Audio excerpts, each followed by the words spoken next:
the woman who would later be known only by whispers arrived at the gates of the Aries Initiative selection program in a relic. A battered Land Rover, its forest green paint scarred and faded, its undercarriage caked with the red clay of some forgotten backroad. She stepped out not in crisp, new fatigues, but in a plain gray t-shirt that had seen too many washes and cargo pants that had lost their shape years ago. Her hair was pulled back in a simple, low ponytail, and a worn leather backpack was slung over one shoulder. As she walked onto the pristine training grounds, she looked less like a candidate for the world's most elite special forces program and more like a logistics worker who had taken a disastrously wrong turn. Laughter, sharp and cruel, rippled through the assembled recruits. "Look at that," a voice sneered. "Aries is taking charity cases now." Her name was Alara Vance, though no one would bother to learn it for days. To them, she was an anomaly, a ghost who didn't belong. No one could have guessed she hailed from one of the nation's most influential families, a lineage steeped in old money and quiet power, raised in a world of sprawling estates and exclusive academies. But Alara carried none of that world with her. There were no designer labels, no manicured nails, just a stark, plain face and clothes that seemed to cling to her like a second skin of anonymity. Her boots were scuffed, the leather cracked, and her backpack was held together by a single, determined strap. What truly set her apart, however, was not her appearance, but her stillness. Amid the nervous energy and boisterous bravado of the other candidates, Alara stood with a profound calm, her hands tucked into her pockets, her gaze sweeping over the chaos of the induction yard as if she were waiting for a signal only she could perceive. The first day was a trial by fire, orchestrated by Commander Valerius, a man built like a battering ram with a voice that could shatter glass. He stalked the yard, his eyes predatory, sizing up each recruit until they locked on to Alara. "You!" he barked, jabbing a thick finger in her direction. "Supply crew is on the other side of the base. Get lost!" A wave of snickers followed his command. A striking woman named Seraphina Croft, her blonde ponytail a whip of gold and her smile a razor's edge, leaned to a fellow recruit.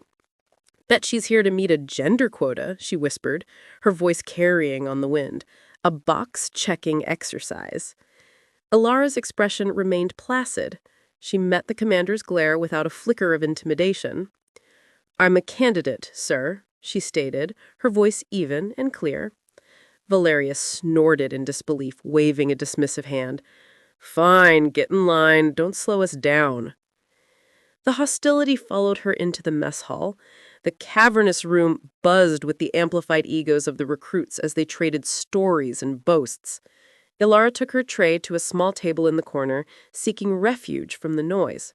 It didn't work. A lean, cocky recruit with a military-grade buzz cut named Marco Diaz spotted her solitude as a weakness. He swaggered over, his tray dropping onto her table with an aggressive clatter. "Hey, lost girl," he announced, his voice loud enough to draw the attention of the surrounding tables. "This isn't a soup kitchen. You sure you're meant to be washing the dishes?" His cronies erupted in laughter.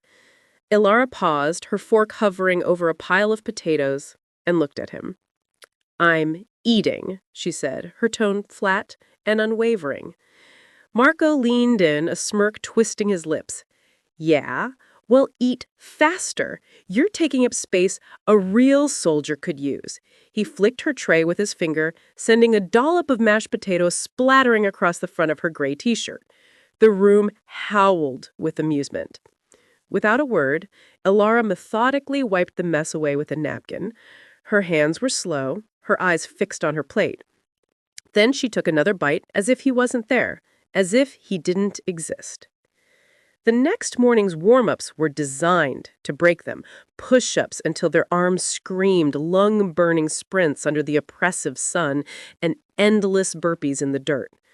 Alara kept a steady pace, her breathing controlled, but her old boots were a liability.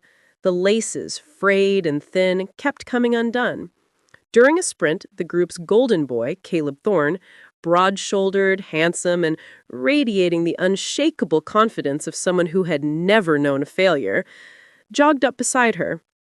"Yo, thrift store," he called out, his voice projecting for the benefit of the entire line. "Are your shoes giving up, or is that just you?" Laughter rippled through the ranks. Ilara didn't respond. She simply knelt, retying the stubborn laces with quick, precise movements. As she rose, Caleb intentionally bumped her shoulder, hard. She stumbled, her hands slapping against the wet mud as she fell to her knees. The room roared. "What's the matter, Vance?" Caleb taunted, the smirk never leaving his face. "You here to clean the floors or just be our punching bag?" Ilara pushed herself up, wiped her muddy palms on her pants, and rejoined the run without uttering a sound. The mocking laughter chased her down the track. During a brief rest period, as Ilara sat on a wooden bench eating a granola bar, Serafina sauntered over, flanked by two other recruits. Her arms were crossed, her voice dripping with false concern. "Ilara, right? So, where did you even come from? Did you win a contest to be here or something?" Her friends giggled, shielding their mouths as if the joke were too clever to bear. Ilara chewed slowly, then met Serafina's gaze. "I applied," she said, her voice as flat as the horizon. Serafina's smile tightened. "So, but why?" she pressed, leaning closer. "You don't exactly scream elite soldier. I mean, look at your everything." She gestured vaguely at Ilara's muddy shirt and plain hair. Ilara set her granola bar down. She leaned forward just enough to make Serafina flinch back. "I'm here to train," she said, her voice dropping to a low, intense register. "Not to make you feel better about yourself." Serafina froze, a flush creeping up her neck. "Whatever, weirdo," she muttered, turning on her heel and stalking away. The navigation drill was a new form of torture, a timed trek across a dense forested ridge with only a map and compass. Ilara moved with a quiet efficiency, her steps barely rustling the pine needles on the forest floor. A group of 4 candidates, led by a wiry recruit named Liam Jensen, who was desperate to earn Caleb's approval, spotted her consulting her map beneath a towering oak. "Hey, Dora the Explorer," Liam shouted, his voice slicing through the stillness. "You lost already, or just picking flowers?" His group chuckled, closing in around her. Ilara folded her map with deliberate care and continued on her path. Liam, annoyed by her lack of reaction, jogged up and snatched the map from her hand. "Let's see how you do without this," he jeered, tearing it into 2 pieces and flinging it into the wind. The others cheered his petty act of sabotage. Ilara stopped, her gaze following the scraps of paper as they fluttered into the undergrowth. She turned to Liam, her face a blank canvas. "Hope you owe your way back," she said calmly. Then she resumed her course, her pace unbroken, her internal compass seemingly unaffected. Liam's laughter died in his throat. That afternoon's rifle disassembly drill was a wake-up call for everyone. The task was to strip, clean, and reassemble an M4 carbine in under 2 minutes. Most candidates struggled, their fingers fumbling with pins and springs, cursing as parts clattered to the ground. Caleb Thorne finished in a sloppy 1 minute 43 seconds, grinning as if he'd won a medal. Serafina barely made the cutoff at 1 minute 59, her hands shaking. Then it was Ilara's turn. She stepped up to the table without rush or hesitation. Her hands moved with a liquid grace, a blur of practiced motion that seemed to follow a pre-written script. Pin out, bolt free, parts laid out in a perfect, orderly grid. She was done in 52 seconds. Master Sergeant Kane, the grizzled instructor overseeing the drill, stared at his stopwatch, then at her. "Vance," he said, his voice a low rumble. "Where in the hell did you learn to do that?" Ilara wiped her clean hands on her pants. "Practice," she replied, her eyes on the ground. A nearby training screen played a slow-motion replay of her assembly. Every movement was clean, efficient, with no wasted energy. A lieutenant watching nearby muttered to Kane, "Her hands didn't even shake. That's Special Forces steady." Caleb overheard and scoffed loudly, ensuring Alara could hear him. So she can clean a gun doesn't mean she can fight. But the display had not gone unnoticed. Later, during a break, a quiet cadet named Maya, who had been observing Alara from a distance, slipped her a spare map from her own pack. "You'll need this," Maya whispered, her eyes darting around nervously. Alara accepted it with a single grateful nod and tucked it away without a word. Whispers began to follow her after that. A few recruits watched her more closely, trying to reconcile the woman who looked like a stray with the woman whose hands moved like a surgeon's. Alara seemed oblivious, sitting on the grass and retying her frayed laces with the same intense focus she gave everything else. In the equipment shed, the quartermaster, a gruff old soldier named Riggs, handed out vests and helmets with a permanent scowl. When Alara stepped up, he looked her up and down, his lip curling in disgust. "What's this, a hobo convention? We don't stock gear for civilians, sweetheart." He contemptuously tossed her a vest 2 sizes too big, its straps dangling uselessly. The cadets behind her snickered. "Maybe you can use it as a tent," one of them called out. Alara caught the oversized vest without complaint. She didn't argue or ask for a replacement. She simply slung it over her shoulder and walked out, her boots echoing on the concrete. Outside, away from prying eyes, she adjusted the vest with a series of quick, intricate knots, making it fit her frame perfectly. Her hands moved with the same fluid precision she'd shown with the rifle. The next day's terrain run was a 10-mile ordeal over brutal, uneven ground in full gear. Alara maintained a steady position in the middle of the pack, her breathing even, her stride economical. Serafina ran directly behind her, muttering insults the entire way. "Pick it up, charity case. You're dragging the whole squad down." At the halfway point, Serafina deliberately nudged Alara's elbow. The small movement was just enough to throw her off balance. Alara's foot caught on an exposed root, and she went down hard, her ankle twisting painfully as she hit the ground. Commander Valerius saw her fall. "Vance," he roared, "you broke formation. The whole squad loses points because of you." Groans rippled through the group. Caleb shot her a look of pure venom. "Nice one, Vance. Real team player." Alara didn't defend herself. She simply got back in line, her jaw tight, and ran on, her limp barely perceptible. When the run finally ended, Valerius pointed at her. 5 extra laps. Move." The others watched, some smirking, as she began to run again, her breath coming in ragged gasps. When she finished, sweat plastering her hair to her face, no one offered her water. Serafina callously threw an empty bottle at her feet. "Hydrate with air," she said, laughing. Alara picked up the bottle, crushed it in her hand, and dropped it in a trash receptacle without a sound. That night, during a drill to secure a perimeter under simulated enemy fire, a stocky cadet named Nolan Graves decided to make Alara his target. As she was methodically securing a rope barrier, he grabbed the end of her rope and yanked it free, tossing it into the mud. "Oops," he said with a wide grin. "Guess you're not cut out for this, huh?" Alara knelt, retrieved the rope, and started over. Graves, emboldened, kicked a spray of dirt onto her hands, coating the rope in grime. "Keep trying, princess. Maybe you'll get it right by morning." Alara paused, her hand still. She looked up at him, her eyes catching the light of a flare. "Are you done?" she asked, her voice quiet but edged with steel. Graves blinked, momentarily thrown, before laughing it off. She returned to her work, the rope clean and secured in seconds. Later, Graves's own barrier was found to be loose, costing his squad dearly.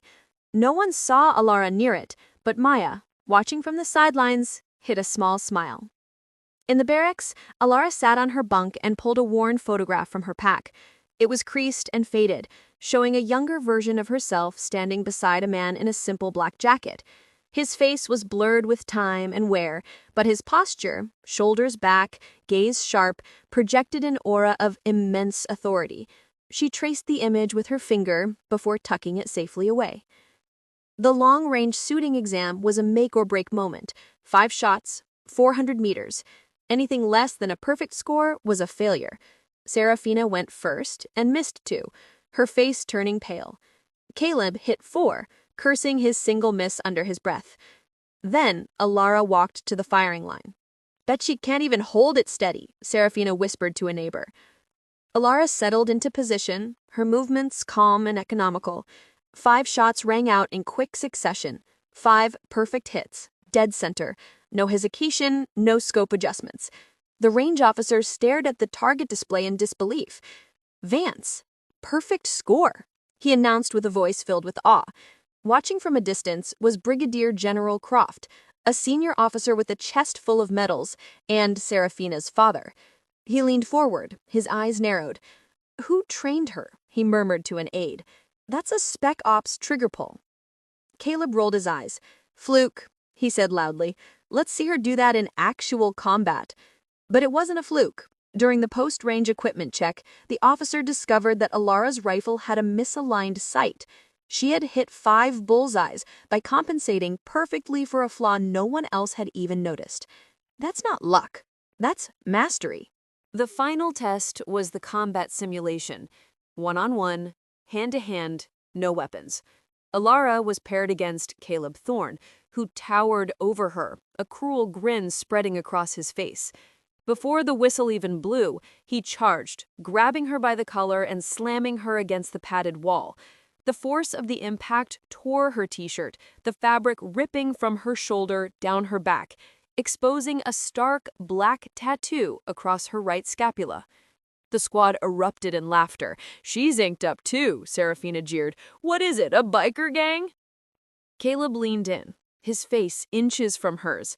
"This isn't daycare, Vance. This is a battlefield. Go home, rookie." Ilara's eyes locked onto his, steady and unblinking.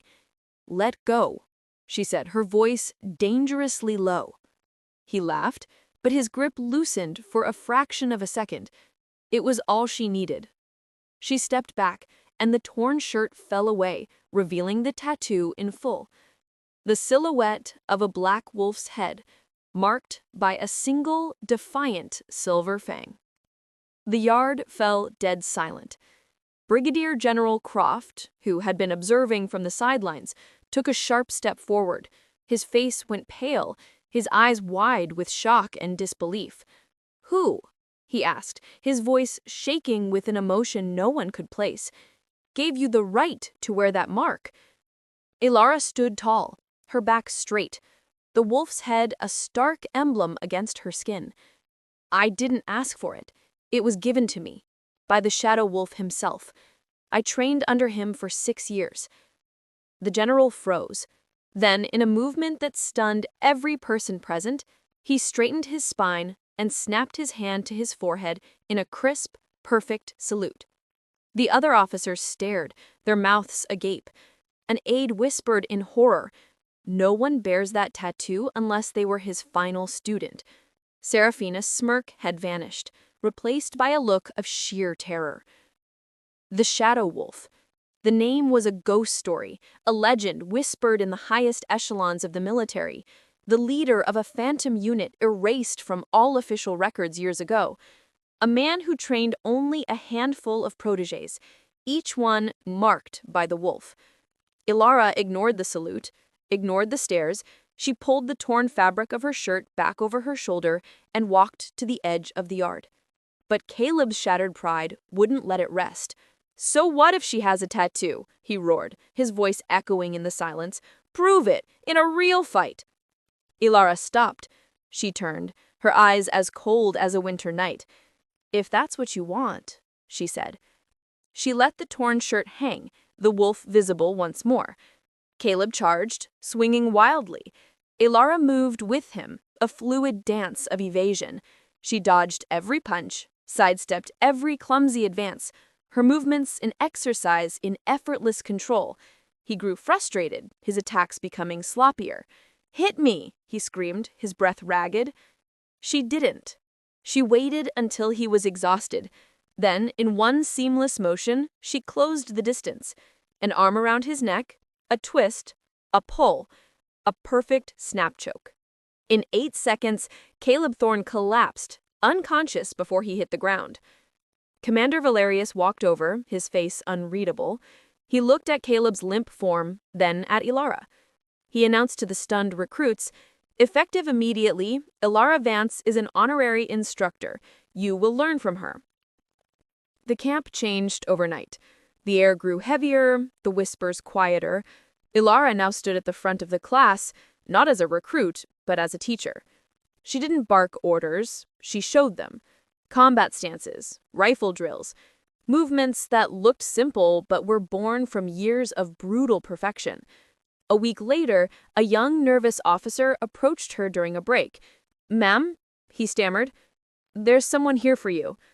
Ilara followed him to the main gate.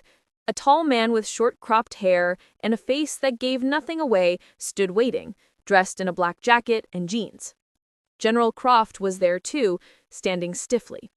"General," Croft said, nodding respectfully to the man. His gaze was fixed on Ilara, her hard expression softening almost imperceptibly. She walked up to him. "You didn't have to come." He tilted his head, a hint of a smile playing on his lips. "Yeah, I did." From a distance, the recruits watched. Serafina, standing nearby, dropped her water bottle with a clatter. General Croft cleared his throat and addressed the stunned onlookers. "This is General Julian Hayes," he said, his voice strained. He paused, then delivered the final, devastating blow. Ilara's husband. The fallout was swift and brutal. A video of Serafina mocking Ilara, filmed by a cadet with a conscience, went viral overnight. Her powerful family's sponsorship with a major defense contractor vanished, and she left the camp in disgrace. Caleb Thorne was dishonorably discharged for conduct unbecoming an officer. The others who had tormented her were left with a shame that would follow them for the rest of their careers. Ilara never returned to the Ares Initiative. Her name remained on the instructor roster, a permanent, ghost-like presence, but she never taught another class. Some said she was running a clandestine training program with her husband. Others said she had simply vanished, just like the Shadow Wilt before her. But the cadets who were there never forgot. They told her story, passing it down to new recruits. It wasn't a myth or a legend. It was the truth of a woman who walked into a storm of scorn and walked out with a general's salute. It wasn't about the tattoo or the fight that dropped Caleb Thorne. It was about her presence, the quiet, unshakable power she carried without a single word. She didn't need to prove herself to anyone. In the end, the world simply caught up to her truth.